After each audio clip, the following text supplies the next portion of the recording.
आप देख रहे हैं बेनिफिट टीवी।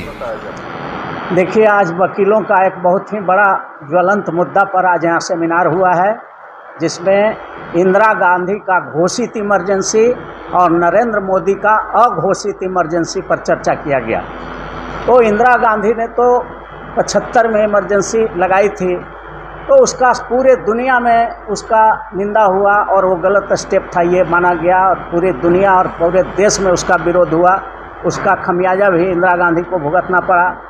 लेकिन ये नरेंद्र मोदी जी 14 में आए हैं और 14 के बाद पूरे देश में अघोषित इमरजेंसी है। अब आप सवाल कर सकते हैं कि कैसे कह रहे हैं कि अब अघोषित इमरजेंसी है।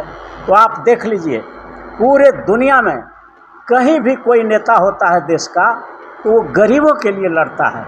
चाहे आप अमेरिका चले जाइए तो वहाँ का अब्राहम लिंकन जो 16वां राष्ट्रपति बने थे, वो गरीबों की लड़ाई लड़ा था। आप चले जाइए रूस में, तो वहाँ पर मार्क्स, लेनिन, ये सब कौन थे? वहाँ के नेता थे और गरीबों की लड़ाई लड़ा था। आप चले जाइए साउथ अफ्रीका, नेल्सन मंडेला, वो गरीबों की लड़ाई लड़े थे। भारत में डॉक्टर भीमराव अंबेडकर गरीबों की लड़ाई लड़े थे। लेकिन ये 14 में नरेंद्र मोदी जो आया यहाँ का प्रधानमंत्री बन करके, तो नरेंद्र मोदी एक पहला आश्चर्यजनक ये नेता है जो मेहुल चौकसी के लिए लड़ते हैं, नीरव मोदी के लिए लड़ते हैं, विजय माल्या के लिए लड़ते हैं, अडानी के लिए लड़ते हैं, अंबानी के लिए लड़ते हैं, और सारे देश के कारपोरेट को, पूंजीपतियों के लिए लड़ाई लड़ते हैं। और इन लोगों का 16 लाख करोड़ रुपया कर्ज था जो माफ़ कर दिया। और ये हमको पूरे दुनिया में हमारा सर शर्म से झुक जाता है जब दुनिया के लोग ये सुनता है कि भारत में एक ऐसा नेता प्रधानमंत्री बना हुआ है जो गरीबों को 5 किलो गेहूं और चावल दे करके फुसलाता है और अमीरों का 16 लाख करोड़ रुपया माफ़ करता है। तो इस तरह से 14 से ही पूंजीपति लोगों के द्वारा यहाँ पर अघोषित इमरजेंसी भारत में चल रहा है। और अगर यही कंटिन्यू रह गया तो समझिए कि भारत में गरीब लोग इतना गरीब हो जाएगा कि आंतरिक विद्रोह होने की संभावना बनी हुई है। इसलिए वकीलों का फर्ज है कि हम लोग, महात्मा गांधी ने देश को आज़ाद कराया, वकील थे। डॉक्टर अंबेडकर ने भारत का संविधान लिखा, वकील थे। सरदार वल्लभ भाई पटेल ने 532 रियासतों को एक किया, वकील थे। आज हमारा वकील समाज आगे आया है, सेमिनार करके हम पूंजीवाद के तरफ जो देश भाग रहा है उसको हम लोग समाजवाद की तरफ, गरीबों के तरफ लड़ाई को हम लोग लाएंगे।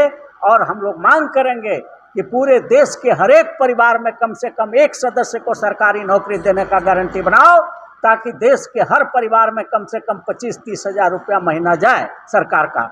ये अडानी, अंबानी, मेहुल चौकसी का 16 लाख जो करोड़ माफ़ कर दिया, और बड़े बड़े प्रोजेक्ट में जो पैसा लगा रहे हैं, हमारा गरीब भूखे मर रहा है। और आप दिखावा कर रहे हैं कि देश हमारा 21वीं सदी में जा रहा है।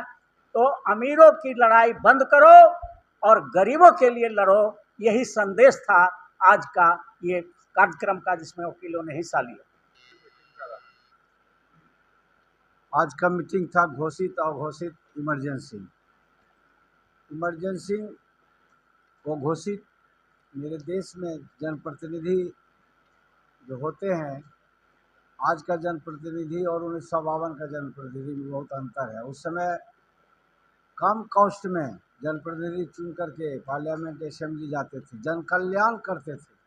लेकिन अब अपना कल्याण करने के लिए करोड़ों अरबों रुपया खर्चा करके जाते हैं और देश को लूटते हैं और पूंजीपति के पक्ष में काम करते हैं। इसीलिए मेरे देश में आर्थिक स्थिति कमज़ोर होते जा रहा है, जन कल्याण की भावना मरते जा रहा है। इसीलिए अघोषित इमरजेंसी के तहत जो जनता प्रताड़ित हो रहा है, हैंड टू माउथ हो रहा है, 5 किलो अनाज के लिए आज लाइन में लग रहा है, इसको कैसे दूर किया जाए, इस अघोषित इमरजेंसी के माध्यम से हम वकील पटना हाईकोर्ट का आज सेमिनार किए हैं और इस पर विचार विमर्श करके आगे का आंदोलन तय करेंगे। और प्रधानमंत्री से, तमाम देश का जनप्रतिनिधि से, मुख्यमंत्री हो, तमाम लोगों से कहते हैं कि एक जन कल्याण करने वाला सिस्टम लाइए। ये सिस्टम नहीं कि नीरव मोदी और अडानी अंबानी के बेटा का शादी में खरबों रुपया खर्च हो गरीब के घर में चूल्हा नहीं जले, इसी के मिटाने के लिए अघोषित इमरजेंसी दिखाई देता है। और देश 100% अब पूंजीपतियों के कठपुतला और खिलौना हो गया है। इस खिलौना को हम नहीं होने देंगे, इसलिए का अधिवक्ता कुर्बानी दे करके देश को आज़ाद कराया। गांधी जी, सरदार पटेल, नेताजी सुभाष चंद्र बोस, तमाम अधिवक्ता हमारे देश का लड़ करके देश को आज़ाद कराया, अंग्रेज़ों को भगाया। और ये लुटेरा सब बैठ गया है पार्लियामेंट्री असेंबली में, बहुत ज़्यादा धन खर्च करके और जनता को भरमा करके, और देश को एक शोषण कर रहा है पूंजीपतियों के पक्ष में, और जनता को प्रताड़ित कर रहा है। इन्हीं शब्दों के साथ हम लोग अपना वाणी को विराम देते हैं और आग्रह करते हैं कि अघोषित इमरजेंसी जो है समाप्त करिए और जन कल्याण की भावना को समझिए, और उसके और हर हाथ को काम हो, हर घर को, हर आदमी को छत हो, और हर आदमी के घर में शिक्षा जाए, हर आदमी जो है कानून व्यवस्था उसके हाथ में हो, सभी की खुशी की लालिमा चेहरे पर आवे, इन्हीं की खाली नीरव मोदी, अडानी, आबानी को आवे। इसीलिए मैं इस सिस्टम का जो है खात्मा चाहता हूं, और देश में तमाम जनता से भी आग्रह करते हैं वैसे लोग से सावधान होकर गोल बंद होइए और वकीलों के इस संगठन को साथ दे करके इस सिस्टम को बदलें।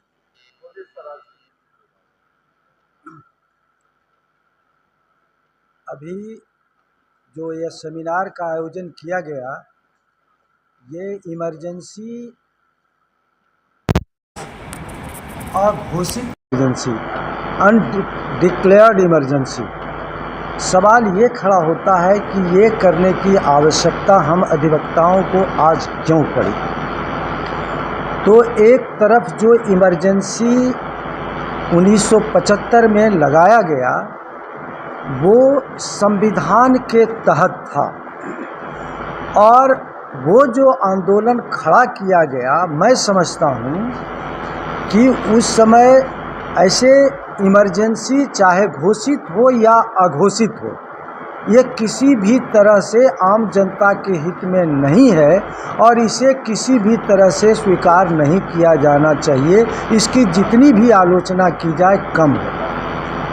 न घोषित इमरजेंसी होनी चाहिए, न अघोषित इमरजेंसी होनी चाहिए, क्योंकि इमरजेंसी में आम जनता को भारी परेशानी का सामना करना पड़ता है। लेकिन 1975 में जो इमरजेंसी लाई गई, उसके पूर्व या उसके बाद भी, इमरजेंसी के दौरान भी इंदिरा गांधी जी का जो कार्यक्रम था, चाहे प्रिवी पर्स का खात्मा, बैंक इंश्योरेंस और कोल फील्ड का नेशनलाइजेशन, सिंचाई का कार्यक्रम चलाना, किसानों के लिए जय जवान जय किसान का नारा जो शास्त्री जी ने दिया उसको और आगे बढ़ाना, हरित क्रांति को और आगे बढ़ाना, देश के इनकम का अधिकांश भाग को किसानों, मजदूरों और लोगों के बीच ले जाना, ये जो इंदिरा गांधी समाजवाद की दिशा में आगे बढ़ रही थी, तो देश और दुनिया के धनी तबकों ने इसे रोकने के लिए देश में आंदोलन खड़ा कर दिया, और उसमें एक समाजवादी चेहरा जयप्रकाश नारायण जी आगे बढ़े, और जयप्रकाश नारायण जी ने जो लाल किला से अपना वक्तव्य दिया, वो वक्तव्य ही बता रहा था कि वो पूरे देश के जनता को उद्वेलित कर रहे थे, और वहाँ जो केंद्र में इंदिरा गांधी बैठी हुई थी उसको उखाड़ फेंकने का, उसको समाप्त करने का, इस तरह की वो घोषणा कर रहे थे। और इसके साथ साथ उस समय स्थिति पैदा हो गई कि देश पर लगा कि सैनिक शासन हो जाएगा। इसे रोकने के लिए इंदिरा गांधी ने संविधान के प्रावधानों के अनुरूप आपातकाल लगाया, कुछ समय के लिए लगाया, और वो परिस्थिति पैदा कर दी गई थी। और 2014 से जो हम देख रहे हैं, आप मीडिया कर्मी हैं, आप मीडिया कर्मी अगर थोड़ा सा भी सरकार के खिलाफ विशेष रूप से लिखना शुरू कर देंगे, बोलना शुरू कर देंगे, प्रचार करना शुरू कर देंगे तो आप पर भी प्रतिबंध लग जाएगा। आप स्वतंत्र रूप से मीडिया काम नहीं कर सकते हैं। डेमोक्रेसी के रक्षक के रूप में, चौथा खंभा के रूप में पत्रकारिता या मीडिया तंत्र है, लेकिन ये मीडिया तंत्र आम जनता के सवालों को जनता तक पहुंचाने का सवाल, जैसे अभी हम आपके सामने बोल रहे हैं, ये कार्यक्रम कर रहे हैं, ये अगर पूरे देश के जनता के बीच चला जाए तो निश्चित रूप से लोगों को लगेगा कि ये अघोषित इमरजेंसी है, लेकिन आप पर ये प्रतिबंध है, इसलिए ये अघोषित इमरजेंसी साफ दिखता है। क्योंकि पत्रकारिता का ये है, इसलिए आज जो सरकार को अपराध के खिलाफ, भ्रष्टाचार के खिलाफ, अनैतिकता के खिलाफ, दुराचार के खिलाफ, शिक्षा के लिए, स्वास्थ्य के लिए, रोजगार के लिए, इन सारे मुद्दों के लिए जो सरकार को जनता के पक्ष में काम करना चाहिए था, इसमें ज़्यादा से ज़्यादा पब्लिक का फंड लगाया जाना चाहिए। तो इसको करने के बजाय ये मुट्ठी भर लोगों के लिए ये सरकार चाहे टैक्स में छूट दे या कर्ज में छूट दे या जिस तरह से छूट दे करके उसको लाभ पहुंचाने का काम कर रहा है, तो ये जन विरोधी कार्य भी है। इसलिए आज देश को ज़रूरत है कि ऐसे जो अघोषित आपात ला दिया गया है, इसके खिलाफ अब हम अधिवक्ता तो आवाज़ उठा रहे हैं जनता के बीच। यदि आप मीडिया के माध्यम से आवाज़ जाती है तो जनता को भी उठ खड़ा होने का सवाल है और जनता को जागृत होकर के अपने अधिकार के लिए संघर्ष करने के लिए सड़क पर आना चाहिए। जैसे लोहिया जी ने कहा था कि संसद जब सुना होता है तो संसद आवारा हो जाता है, सड़क जब सुना होता है तो संसद आवारा हो जाता है। आज वही स्थिति देश के सामने दिख रहा है, इसलिए आज लोगों को सड़क पर आने की ज़रूरत है, लोगों को आंदोलन संघर्ष करने की ज़रूरत है और यह जो अघोषित आपातकाल है इसको समाप्त करके और मीडिया तंत्र की, पत्रकारिता की स्वतंत्रता बहाल करने की ज़रूरत है। यही बात कह के मैं अपनी बात समाप्त करता हूँ।